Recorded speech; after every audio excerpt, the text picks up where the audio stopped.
क्या आत्मा मौत के बाद अपने परिवार को देख सकती है? इस कहानी का आखिरी सच आपको सोचने पर मजबूर कर देगा। रमेश और सीता की शादी को 25 साल हो चुके थे। दोनों ने जीवन के हर सुख दुख को साथ मिलकर जिया था। गांव में लोग उनकी मिसाल देते थे। रमेश अपनी पत्नी और बच्चों से बहुत प्रेम करता था। वो हमेशा कहता था कि चाहे कुछ भी हो जाए, वो अपने परिवार का साथ कभी नहीं छोड़ेगा। लेकिन किस्मत को कुछ और ही मंजूर था। एक दिन अचानक हुए सड़क हादसे ने रमेश की जिंदगी छीन ली। जब रमेश ने अपनी आंखें खोली तो उसे लगा कि वो किसी अजीब सी जगह पर खड़ा है। उसके चारों ओर धुंध ही धुंध थी और शरीर बहुत हल्का महसूस हो रहा था। उसने अपने हाथों को देखा तो वो चौंक गया। सामने कुछ दूरी पर लोगों की भीड़ दिखाई दे रही थी। वो तेजी से उस ओर बढ़ा और देखकर हैरान रह गया कि लोग उसके ही घर के बाहर खड़े थे। रमेश घर के अंदर गया तो उसका दिल कांप उठा। कमरे के बीचों बीच उसका निर्जीव शरीर रखा था और उसके आसपास परिवार वाले रो रहे थे। सीता अपने पति के शव से लिपटकर फूट फूट कर रो रही थी। बच्चों की आंखों में आंसू थे और पूरे घर में मातम पसरा हुआ था।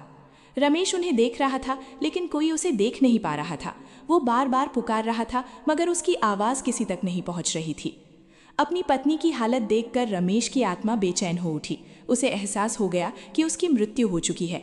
वो सीता के पास बैठ गया और उसके आंसू पोंछने की कोशिश करने लगा, लेकिन उसके हाथ सीता के शरीर को छू भी नहीं पा रहे थे।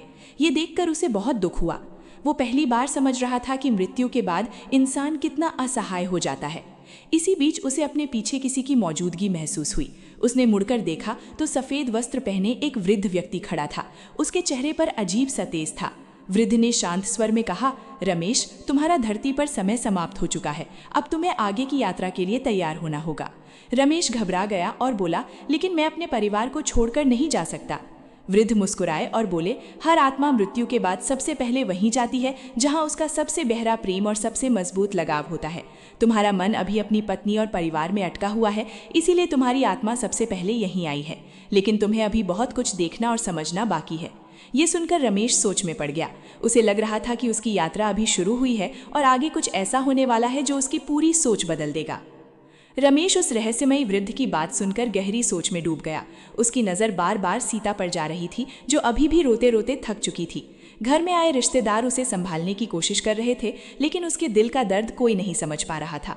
रमेश अपनी पत्नी के पास बैठा था और चाहता था कि वो किसी तरह उसे महसूस कर सके, लेकिन मृत्यु के बाद दोनों दुनियाओं के बीच एक ऐसी दीवार खड़ी हो चुकी थी जिसे कोई पार नहीं कर सकता था। कुछ देर बाद वृद्ध ने रमेश से कहा, चलो तुम्हें एक सच दिखाता हूँ। इतना कहते ही उनके चारों ओर का दृश्य बदलने लगा। रमेश ने देखा कि वो घर की छत के ऊपर खड़ा है और पूरा गांव उसे दिखाई दे रहा है। उसने पहली बार महसूस किया कि आत्मा के लिए दूरी का कोई मतलब नहीं होता। वो जहां चाहे एक पल में पहुंच सकती है, लेकिन उसके मन में सिर्फ अपने परिवार की चिंता थी। उसी समय रमेश ने अपने बड़े बेटे को घर के एक कोने में अकेले बैठे देखा। वो बाहर से मजबूत बनने की कोशिश कर रहा था, लेकिन अंदर ही अंदर टूट चुका था। उसकी आंखों से लगातार आंसू बह रहे थे। वो धीरे धीरे कह रहा था, पिताजी, आपने हमें इतनी जल्दी क्यों छोड़ दिया? बेटे की ये हालत देखकर रमेश का दिल भर आया। उसे एहसास हुआ कि उसके जाने से सिर्फ सीता ही नहीं, पूरा परिवार बिखर गया है। रात गहराने लगी और घर में सन्नाटा फैल गया। सभी लोग थककर सो गए, लेकिन सीता की आंखों में नींद नहीं थी। वो रमेश की तस्वीर को सीने से लगाकर बैठी थी। तभी रमेश ने देखा कि उसके आसपास हल्की सी रोशनी फैलने लगी। वृद्ध ने कहा, सच्चा प्रेम मृत्यु के बाद भी खत्म नहीं होता। जब कोई व्यक्ति दिल से किसी को याद करता है तो उसकी भावना आत्मा तक पहुंचती है। ये सुनकर रमेश की आंखें नम हो गई। अचानक सीता ने सिर उठाकर कमरे में इधर उधर देखा। उसे ऐसा महसूस हुआ जैसे कोई उसके पास खड़ा हो। उसने धीरे से रमेश का नाम लिया और उसकी तस्वीर को और कसकर पकड़ लिया। रमेश हैरान था। शायद पहली बार उसकी पत्नी को उसकी मौजूदगी का हल्का सा एहसास हुआ था। वो उसके पास खड़ा रहा, मानो आखिरी बार उसका साथ निभाना चाहता हो। तभी वृद्ध ने गंभीर स्वर में कहा, रमेश, ये तो बस शुरुआत है। कल तुम्हें एक ऐसा सच दिखाई देगा जिसे जानकर तुम समझ जाओगे कि इंसान के जाने के बाद उसके अपने वास्तव में उसके बारे में क्या सोचते हैं। हर आंसू सच्चा नहीं होता और हर मुस्कान झूठी नहीं होती। ये सुनकर रमेश के मन में कई सवाल उठ गए। उसे महसूस हुआ कि अगले दिन उसकी आत्मा एक ऐसे रहस्य से पर्दा उठाने वाली है जो उसकी पूरी जिंदगी की सोच बदल देगा। सुबह होते ही रमेश की आत्मा फिर अपने घर के आंगन में पहुंच गई। घर में अंतिम संस्कार की तैयारियां चल रही थीं। रिश्तेदारों का आना जाना लगा हुआ था और हर कोई दुखी दिखाई दे रहा था। रमेश सबको ध्यान से देख रहा था। उसे लग रहा था कि उसके जाने के बाद हर व्यक्ति के दिल में उसके लिए केवल प्रेम और सम्मान ही होगा। लेकिन वो नहीं जानता था कि आज उसे एक ऐसा सच देखने को मिलेगा जो उसे अंदर तक हिला देगा। कुछ देर बाद उसने अपने एक करीबी रिश्तेदार को घर के बाहर खड़े कुछ लोगों से बातें करते हुए देखा। वो आदमी दुख जताने के बजाय रमेश की ज़मीन और संपत्ति की चर्चा कर रहा था।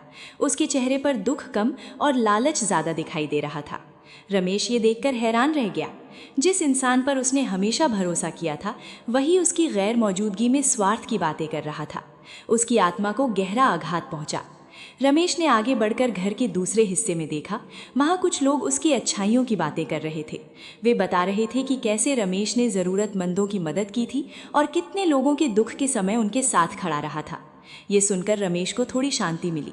उसे एहसास हुआ कि इंसान की असली पहचान लोगों की यादों में दिखाई देती है, न कि केवल उसके धन या पद में।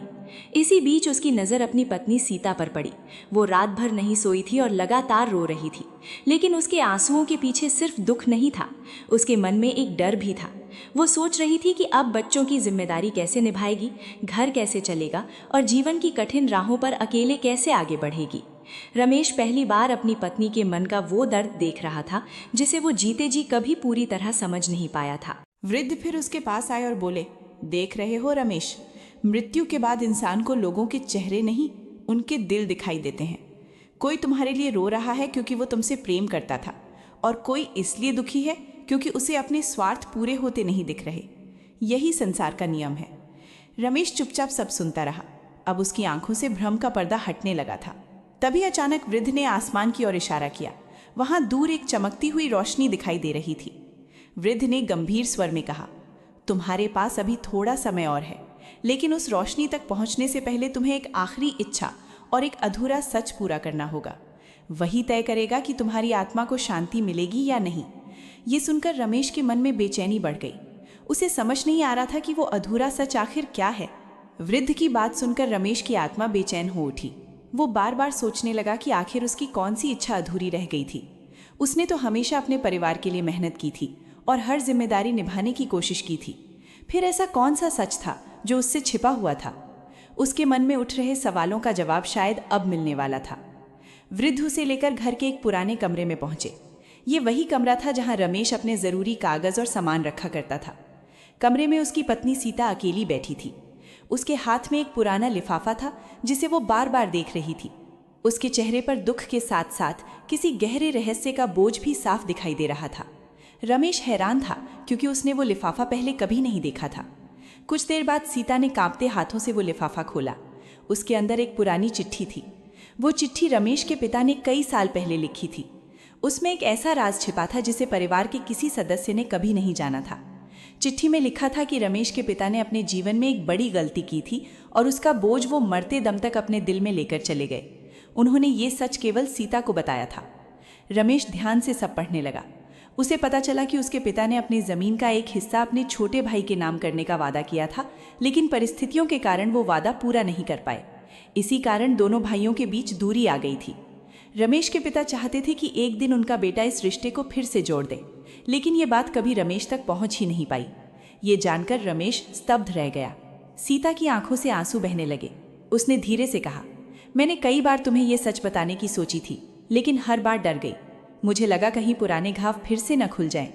रमेश ये सुनकर भावुक हो गया। उसे पहली बार समझ आया कि उसकी पत्नी ने वर्षों तक ये रहस्य अपने सीने में दबाकर रखा था। वो उससे कुछ छिपाना नहीं चाहती थी, बल्कि परिवार को टूटने से बचाना चाहती थी। वृद्ध ने रमेश की ओर देखकर कहा, यही तुम्हारी अधूरी जिम्मेदारी है। तुम्हारे पिता की आखिरी इच्छा अभी पूरी नहीं हुई।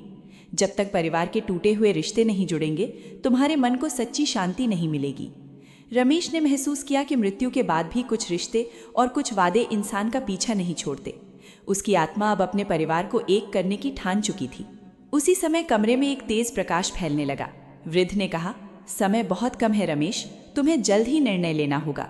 यदि तुम्हारी आखिरी इच्छा पूरी हो गई तो तुम्हारी आत्मा उस प्रकाश की ओर जा सकेगी, लेकिन यदि परिवार बिखरा रहा तो तुम्हारा मन इसी संसार में भटकता रहेगा।